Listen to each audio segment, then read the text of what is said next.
평창 동계올림픽에 북한 참여를 두고 정치권에서 논란이 갈수록 커지는 모양새입니다. 평창올림픽이 아닌 평양올림픽이라는 보수야당 비판이 거세지자 청와대는 이런 딱지를 붙이는 걸 이해할 수 없다면서 정면 대응에 나섰습니다. 이 평창올림픽을 둘러싼 정치권 공방 좀 짚어보겠습니다. 조태현 기자 나와 있습니까?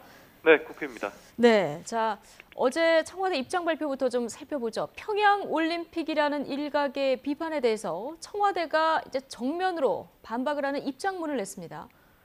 네, 말씀하신 대로 어제 박수현 청와대 대변인이 입장문을 낸 건데요. 그제 문재인 대통령이 직접 나서 야당과 언론의 협조를 호소한 데 이어 연이틀 청와대에서 평창올림픽에 대한 입장이 나온 겁니다. 이 최근 자유한국당은 평창올림픽이 아닌 평양올림픽이 됐다며 정부와 여당에 대한 공세를 강화하고 있는데요. 청와대는 2014년 인천 아시안게임에 북한 선수단이 참가했지만 누구도 평양아시안게임이라고 부르지 않았다며 평양올림픽이라는 딱지를 붙이는 건 이해할 수 없다고 강조했습니다. 박수현 대변인의 말 한번 직접 들어보시죠. 그래서 평창올림픽은 평화올림픽입니다. 그러므로 여기에 평양올림픽이라는 딱지를 붙이는 것은 이해할 수가 없습니다. 군사적인 긴장감이 감도는 사이에서도 대화 노력이 성과를 낸 것이라고 강조하면서 한 얘기인데요. 평창올림픽의 성공적인 개최에는 너와 내가 따로 있을 수 없고 또 모든 국민이 힘을 모아야 한다며 평화올림픽을 위해 마음과 지혜를 모아달라고 호소했습니다. 이 청와대는 일반적으로 발표를 앞두고 미리 입장문을 배포하곤 하는데요. 사전에 배포한 입장문을 보면 너와 내가 따로 있을 수 없다라는 표현 대신에 여와 야가 따로 있을 수 없다라는 표현이 담겨 있습니다. 청와대는 분열의 용어보다 통합의 용어로 호소하는 것이 바르다고 생각해 고쳤다고 설명했습니다. 네, 말씀하신 대로 이틀 연속으로 청와대에서 입장이 나왔다는 점, 이 점이 좀 눈에 띄는데 적극적으로 선회한 배경은 뭐라고 분석됩니까? 네, 아무래도 이 평창올림픽을 둘러싸고 각종 잡음이 터져 나오자 상당한 위기감을 느낀 것으로 보입니다. 여자 아이스하키 단일팀 구성의 불공정 논란으로 젊은 층의 실망감이 커졌고요. 또 박람한 사전 점검담에 대한 과잉 의전, 또 저자세 논란까지 겹쳤다는 게 이 정치권의 분석입니다. 실제로 지난주, 그러니까 사전 점검단이 박람하기 이전인 지난주 금요일 날 발표된 여론조사 결과를 보면 문재인 대통령의 국정 지지도는 취임 이후에 최대 하락폭을 기록해 70% 아래로 떨어졌습니다. 특히 40대 이하 젊은 층에서 하락폭이 컸는데요. 가상화폐를 둘러싼 정책적인 잡음 역시 영향을 미친 것으로 보이지만 결국엔 평창올림픽의 논란이 가장 큰 영향을 준 것으로 풀이됩니다. 이처럼 만만치 않은 역풍이 불어오자 논란을 조기에 진화하기 위해 적극적인 대응에 나선 것으로 풀이됩니다. 자, 이 여론 역풍에 대한 대응이다. 이렇게 분석이 지금은 되고 있군요. 자, 더불어민주당과 자유한국당의 지금 기싸움도 이어지는 분위기인데요. 각각 어떤 입장을 내놨습니까?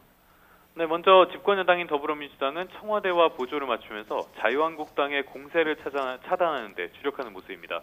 여자 아이스하키 남북 단일팀 구성과 관련해 기대와 함께 일부 우려가 있다는 점을 잘 안다며 이들이 불편함에 최소화하도록 하기 위해서 지원을 아끼지 않겠다는 입장입니다.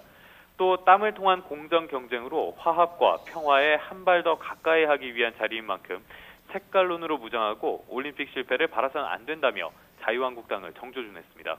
우원식 원내대표의 오늘 오전 회의 발언 들어보시죠. 지금 자유한국당처럼 평화올림픽을 갈등과 분열, 반목이 지속되는 갈등올림픽, 냉전올림픽으로 만드는 것은 올림픽 정신에 정면으로 반하는 것이며 평창올림픽 실패를 바라는 것과 같은.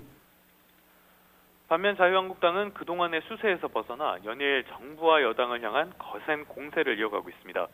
남북 대화 국면을 만들기 위해 구걸하듯이 눈치나 보고 있다며 세계가 대북 제재 국면으로 가는데 당사자인 한국만 반대 방향으로 간다고 지적하면서 색깔론이라는 주장으로 책임을 회피하고 있다고 주장했습니다. 또 단일팀 논란, 점검단에 대한 과잉 의전 논란 등을 싸잡아 비판하면서 평창올림픽이 평양올림픽으로 변절됐다는 지적이 아프긴 아픈 모양이라고 비꼬기도 했습니다. 자유한국당은 오늘 오전에 회의가 없었는데요. 어제 김성태 원내대표의 발언 한번 들어보시죠. 동계올림픽을 하겠다는 것인지 북한 예술단 초청 동계문화축제를 하겠다는 것인지 구분이 되지 않았습니다. 강원도 평창 주민들은 진작에 뒷전으로 밀려나고 사실상 분당 상태인 국민의당에선 서로 다른 목소리가 나오고 있습니다. 안철수 대표 측은 꼬리가 몸통을 흔드는 꼴이라며 문재인 정부를 거듭 비판했고요. 바른정당과의 합당에 반대하는 측은 일부 정부에 문제가 있다고 해도 올림픽 성공을 위해 초당적인 노력이 필요하다는 입장입니다. 다만 이 자유한국당에 대해선 국민의당은 물론이고 바른정당과 정의당에서도 지나친 색깔론 공세를 펴고 있다는 지적이 나오고 있습니다. 네, 자 앞으로 이제 평창 올림픽 끝나고 나면은 지방선거도 기다리고 있고요. 일정이 이제 분주한데 지금 앞으로 정치권 분위기는 어떻게 될 것으로 보입니까? 네, 말씀하신 대로 이 6월에 지방선거가 기다리고 있습니다. 정치권은 이 평창 올림픽이 끝나면 본격적으로 준비할 수밖에 없는 시점인데요. 또 국회의원 재보궐선거도 함께 치러지게 됩니다. 21대 총선을 앞두고 마지막 대규모 정치 이벤트라고 볼 수 있는 만큼 평창 올림픽을 둘러싼 여야의 신경전은 상당히 장기적으로 이어질 수밖에 없을 것으로 보입니다. 왜냐하면 올림픽이 그동안 견고했던 대통령과 더불어민주당 지지율에 균열을 줄 조짐마저 보이는 만큼 선거를 앞둔 야권으로선 정부와 여당에 대한 공세를 강화하는 것이 중요하기 때문입니다. 또 여기에 평창 올림픽을 바라보는 여론 역시 다소 양극으로 나누는 분위기가 영향을 줄 것으로 보이는데요. 오늘 한 포털 사이트에서는 실시간 검색어 1위를 두고 평화올림픽과 평양올림픽이 경쟁하는 웃지 못할 일이 벌어지기도 했습니다. 또 북한과 관련해서도 문제가 있는데요. 지금 건군절, 그러니까 인민군 창설일을 4월에서 갑자기 2월 8일로 바꾼 것도 변수가 될 것으로 보입니다. 평창올림픽 개막식 전날 오후에 평양에서 무력 시위 성격인 대규모 건군절 열병식이 진행될 가능성이 커진 건데요. 야당으로서는 이 역시 공격 지점으로 활용할 가능성이 커 보입니다. 지금까지 국회에서 YTN 주태현입니다.